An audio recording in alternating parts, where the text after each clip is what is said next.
بسم الله الرحمن الرحيم. On parle de taqwa lorsque il y a deux sentiments qui se réunissent dans le cœur du Banu Adam. Et l'un ne va pas sans l'autre. Ça veut dire le premier sentiment s'appuie sur le deuxième et c'est ces deux sentiments réunis dans le cœur qui montrent que l'homme, il crée Allah tabaraka wa ta'ala. Et c'est quoi ces deux sentiments? Ce premier sentiment, c'est le fait d'avoir peur du châtiment d'Allah. J'ai tellement peur du châtiment d'Allah. J'ai tellement peur qu'Allah il m'arrache ses faveurs. J'ai tellement peur qu'Allah il m'arrache ses bienfaits que je fuis les interdits d'Allah. Et en même temps que je fuis les interdits d'Allah, j'espère tellement en Allah. J'espère tellement la récompense d'Allah. J'espère tellement qu'Allah il va m'accorder ses faveurs. J'espère tellement qu'Allah il va me pardonner. Et qu'Allah il va m'accorder sa miséricorde. En même temps, cet espoir-là me donne la force aussi de faire le bien. Si je sens que dans mon cœur, j'espère en même temps d'Allah, et j'accomplis la salat, ou je m'acquitte de la zakat, et en même temps que j'espère d'Allah, je crains la colère d'Allah, et à cause de cette colère d'Allah que je crains, je m'éloigne du haram. Les ulama disent, rahimahumullah, que je sache que ces deux sentiments-là réunis montrent que dans mon cœur, il y a un minimum de taqwa. La crainte et l'espoir. La crainte et l'espoir. Pourquoi la crainte et l'espoir dans le cœur de celui qui a la taqwa, qui a la piété? En réalité, parce que la crainte qu'on a vis-à-vis d'Allah, c'est le résultat de l'espoir qu'on a placé en Allah. J'ai dit quoi? La crainte qu'on a d'Allah, en réalité, c'est le résultat de l'espoir qu'on a placé à qui? À Allah Jalla wa ala. C'est parce qu'on espère tellement d'Allah, on a placé tout notre espoir en Allah. On a placé tout notre espoir en Allah. On espère que d'Allah seul. On espère que c'est Allah qui nous fera réussir. On espère que c'est Allah seul qui nous permettra d'obtenir notre diplôme. On espère que c'est Allah seul qui mettra la baraka dans notre diplôme. On espère que c'est Allah seul qui nous permettra d'avoir un stage après le diplôme. On espère que c'est Allah seul qui nous permettra de mettre la baraka dans ce stage. On espère que c'est Allah seul qui nous permettra d'occuper un bon poste dans une entreprise. On espère que c'est Allah seul, une fois qu'on sera fonctionnaire, qui va nous permettre d'épargner et qui mettra la baraka dans notre travail. On espère que c'est Allah seul qui pourra nous donner un époux pieux et des enfants pieux. On espère que c'est Allah seul qui pourra nous accorder une femme pieuse et des enfants pieux. On espère que c'est Allah seul qui pourra nous accorder la santé. On espère que c'est Allah seul qui pourra nous préserver de l'infertilité. On espère que c'est Allah seul, Wallahi al-Azim, qui sera avec nous le jour où on va rencontrer Al-Malak al-Maut. On espère que c'est Allah seul qui sera avec nous le jour où on va nous enrouler dans notre linceul. On espère que c'est Allah seul qui va nous soutenir le jour où on va nous poser dans la tombe. On espère que c'est Allah seul qui va nous aider quand on sera dans cette tombe. On espère que c'est Allah seul qui va nous honorer Yawm al-Qiyamah. Et on espère que c'est Allah seul qui pourra nous préserver des Jahannam. On espère que c'est Allah seul qui pourra nous aider à traverser le pont Sirat. On espère que c'est Allah seul qui nous aidera à atteindre le paradis. C'est parce qu'on a placé tout cet espoir en Allah qu'on a peur de mécontenter Allah. C'est parce qu'on a placé tout cet espoir en Allah qu'on a peur de mécontenter Allah. C'est parce qu'on a placé tout cet espoir en Allah qu'on a peur de mécontenter Allah. Voilà pourquoi quand vous lisez Surat al-Fatiha, qu'est-ce qu'Allah dit? Alhamdulillah Rabbil Alamin. La louange est à Allah, le Seigneur de Al-Alamin, de l'univers tout entier, ou de tout ce qui existe, tout ce qui est créé par Allah. Ar-Rahman Ar-Rahim, celui-là qui est rempli de clémence et de miséricorde. Malik Yawmiddin, celui-là qui est le souverain, Wallahi al-Azim, le décideur du jour de la résurrection. Et qu'est-ce qu'on dit après? Iyyaka na'bud wa iyyaka nasta'in. On dit quoi? Iyyaka na'bud wa iyyaka nasta'in. Allah, il va lier ici l'adoration à l'espoir qu'on a placé en Allah. Allah, il dit Iyyaka na'bud wa iyyaka nasta'in. Allah, il dit, il faut dire sur ta langue, Ya Allah, c'est toi seul que j'adore, tout simplement parce que c'est en toi seul que j'ai placé mes plus grands espoirs. Regardez, c'est tellement normal et naturel dans la vie de l'homme. Plus l'homme espère le bien d'une chose, plus il a peur de perdre cette chose. C'est pas comme ça? Ceux qui sont en classe de terminale, ils espèrent obtenir le bac. Mais ils espèrent quoi du bac? Ils espèrent que s'ils ont obtenu le bac, ils pourront entrer dans une université. S'ils entrent dans une université prestigieuse, ils auront un diplôme. S'ils ont un diplôme, ils pourront travailler, ils seront indépendants. C'est pas vrai? Donc ils espèrent que le bac va leur ouvrir les portes. C'est vrai ou c'est faux? Du fait qu'ils espèrent que le bac va leur ouvrir les portes, est-ce qu'ils n'ont pas peur d'échouer? Ils ont peur, non? Le jour où on donne les résultats, est-ce qu'ils n'ont pas peur? Ils ont peur.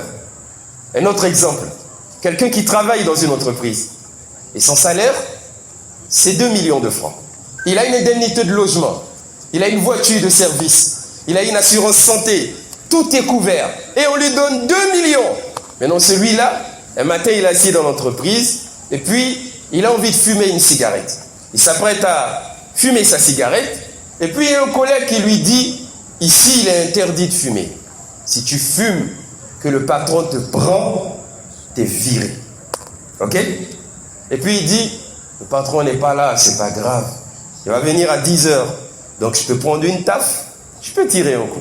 Naam. Donc il prend la cigarette, il allume, et puis il tire un coup. Le collègue lui dit, attention, si le patron te surprend, il va te virer. Ils ont déjà renvoyé quelqu'un pour ça. Il dit non, laisse tomber, je gère la situation. Il tire un deuxième coup. Il tire un troisième coup. Au moment où il fait sortir la fumée, le patron, il entre. Et le patron le voit. Le patron le regarde et le patron lui dit, il est interdit de fumer ici. Et lorsqu'on surprend quelqu'un fumer, la sanction, il est viré. Le patron, il ne dit rien. Il dit juste cette parole et puis il entre dans son bureau. Et puis 5 minutes après, il t'appelle. Il dit viens. Au moment où le patron t'appelle, il dit viens. Ton collègue te dit le patron t'appelle. À ce moment-là, tu as peur ou bien tu es rassuré? Tu as peur. Tu as une crainte qui s'installe dans le cœur. Pourquoi tu crains? Parce que tu te dis, il va te virer, il va te renvoyer, tu vas perdre ce travail. Mais pourquoi tu as peur de perdre ce travail? Parce que tu espérais beaucoup de ce travail. Donc vous voyez que l'espoir est toujours lié à la crainte. Ça veut dire que celui qui ne craint pas Allah, qui vit dans le désordre, celui qui vit comme il veut, le problème c'est quoi? C'est pas si tu lui demandes, c'est pas qu'il n'espère pas d'Allah, c'est pas qu'il n'espère pas. Si tu lui demandes qui va t'accorder un travail, il dira c'est Allah. Qui va mettre la baraka dans ta vie, il dira c'est Allah. Mais pourquoi il ne craint pas Allah? En réalité, il ne craint pas Allah parce qu'il a oublié l'espoir qu'il a placé en Allah. Il a oublié. Il a oublié. Voilà pourquoi le Coran, c'est un dhikr, un rappel. Voilà pourquoi là, il dit, même la salat, c'est un rappel. Allah dit, accomplis la salat pour te souvenir de moi. Plus on se souvient du besoin qu'on a d'Allah, plus on craint Allah. C'est vrai ou c'est faux? Vous êtes d'accord avec moi? Masha'Allah. Ça veut dire à partir de ce moment-là, on a placé tout notre espoir en qui? Allah tabaraka wa ta'ala. On espère que c'est Allah qui nous fera réussir. On espère que c'est Allah qui va nous permettre de grandir et d'être une fierté pour nos parents. Ce même Allah-là qui doit mettre la baraka dans notre vie. Ce même Allah qui doit nous permettre d'avoir notre diplôme. Ce même Allah-là qui fera qu'on sera une fierté pour nos parents. Le même Allah qui va nous préserver de la maladie, d'un accident. Le même Allah, Jalla wa Ala, qui fera qu'on sera des hommes bons de demain. Si ce même Allah-là, tout ce qui nous a rendu haram, tout ce qui nous est interdit, nous on n'a pas peur de le faire. Pendant qu'Allah nous regarde, pendant qu'Allah nous observe, on ment, on triche, subhanallah, on joue au jeu des hasards, on fornique, on ne met pas le hijab, on triche et on vole. Si ce Allah-là nous voit en train de tricher et en train de vivre dans le haram, ce même Allah dont on a placé tout cet espoir-là, on espère tout ça d'Allah. Si Allah nous regarde en train de mentir, en train de désobéir, en train de forniquer, en train de tricher, le Allah dont on espère le bien là, Allah, Jalla wa Ala, il dit bon, comme je t'ai vu en train de voler, je t'ai vu en train de tricher, je t'ai vu nu avec un homme dans une chambre d'hôtel, comme je te vois tu ne portes pas le hijab, comme toi tu as décidé de ne pas faire ce que moi je veux, moi Allah, je vais faire ce que toi tu veux, parce que moi je suis à ton service. Qu'est-ce qu'Allah il fera? Non. Allah il dit, lui Allah c'est lui Ar-Rabb, c'est lui le Seigneur. Et nous sommes qui? L'Abd, les serviteurs. Nous sommes qui? Les serviteurs d'Allah. C'est nous qui avons besoin d'Allah. C'est pas Allah qui a besoin de nous. C'est nous qui avons besoin d'Allah. C'est pas Allah qui a besoin de nous. C'est nous qui avons besoin d'accomplir la salat. C'est nous qui avons besoin de savoir lire le Coran. C'est nous qui avons besoin de jeûner. C'est pas Allah qui a besoin de nous, ni de notre prière. Si tu veux, faut dire je suis fatigué. La prière là me fatigue. Vous les Wahhabiyas, vous nous fatiguez. Je prie quand je veux. En réalité, Allah n'a pas besoin de ta prière. C'est toi qui as besoin de prier parce que c'est toi qui espères le bien d'Allah. Point. Si tu veux, ne prie pas. Allah, il se passe de toi. Complètement. Allah, il dit Antumul fuqara'u ila Allah. Antumul fuqara'u ila Allah. Wallahu huwa al-ghaniyyul hamid. Allah dit tout le monde a besoin d'Allah, mais Allah, il n'a besoin de personne. Allah, il n'a besoin de personne. Alors Allah, il dit Ya ayyuhalladhina amanu. Allah dit, vous qui avez cru, ittaqullah. Allah dit, craignez Allah. Si vous croyez en Allah, que vous espérez le bien d'Allah, alors craignez Allah tabaraka wa ta'ala. À toutes ces sœurs-là, qui ont dépassé les limites d'Allah. Et si Allah il dit, ok, comme tu prends plaisir à forniquer, à te mettre nu avec les hommes, moi Allah tabaraka wa ta'ala, à cause du nombre de tes fornications, alors moi Allah, je te priverai d'enfants. Si Allah il t'accorde ce châtiment et cette punition, qui pourra te l'accorder en dehors d'Allah? Ces moments de plaisir là, ça en vaut la peine? Ça en vaut la peine? Là. Voilà pourquoi là il dit, ittaqullah. Craignez Allah. Craignez Allah. Ayez peur de perdre les faveurs d'Allah. Parce que tout ce qu'on a, ce sont les faveurs d'Allah. Et si on met Allah en colère, Allah il est capable de nous arracher ses faveurs. Naam. C'est Allah qui l'a dit dans le Coran. Wala yakhafu uqbaha. C'est Allah qui l'a dit. Allah il dit lui Allah, s'il est en colère contre toi, il dit lui Allah, il n'a pas peur des conséquences. S'il veut, il t'arrache tout ce qu'il t'a donné. Il n'a pas peur. Est-ce que tu vas souffrir? Est-ce que tu seras misérable? Allah, il dit lui Allah, quand il décide de châtier là, il n'a pas peur des conséquences. Allahu Akbar. T'as fait zina avec ce frère. Hein? Le problème c'est qu'on en parle, mais ça ne change pas. Non. T'as fait zina avec ce frère. T'as pris plaisir, tu étais heureuse. Mais non, imaginons, t'as fini de le faire. Et qu'Allah, il te ferme les portes. Et en plus de te fermer les portes, Allah, il fait que tu es séropositif. Le frère, il t'apportera quoi demain? Hein? Tu vas le revoir? C'est fini ça. Arrêtez de vous mentir à vous-même. Arrêtez de penser que si vous dépassez les limites d'Allah, Allah il va vous accorder ses faveurs. C'est faux. C'est archi faux. À chaque fois que vous allez dépasser les limites d'Allah, vous vous exposez au châtiment d'Allah. Et quand Allah il châtie, Allah il t'arrache ses faveurs. Et quand Allah il châtie, Allah il t'arrache ses faveurs. C'est ce qu'on appelle le châtiment d'Allah. Allah quand il châtie là, c'est qu'il t'a accordé là, il te reprend pour que tu saches que si tu es dans la facilité, c'est à travers les faveurs d'Allah. Je vous explique pour que vous compreniez. Ibrahim alayhi salatu wassalam, il était jeté dans le feu, non? Ils ont jeté Ibrahim dans le feu. Le feu était censé le brûler. Il est resté dans ce feu longtemps. Le feu est censé brûler, non? Et pourquoi le feu n'a pas brûlé? Parce que malgré le fait qu'ils l'ont mis dans le feu, il n'a pas perdu les faveurs d'Allah. Comme il n'a pas perdu les faveurs d'Allah, le feu a été une miséricorde pour lui. Mais s'il avait perdu les faveurs d'Allah, si on l'avait jeté dans ce feu-là l'aurait dévoré. En réalité, l'enfer est un enfer parce qu'en enfer, Allah il nous arrachera ses faveurs. La tranquillité qu'on a là, on n'aura plus ça dans le Jahannam. La paix que tu as là, Allah il t'arrache. Ta vie ça devient douleur sur douleur. Même la bonne nourriture que tu mangeais là, Allah il dit dans l'enfer on va te servir quoi? Ad-Doriya.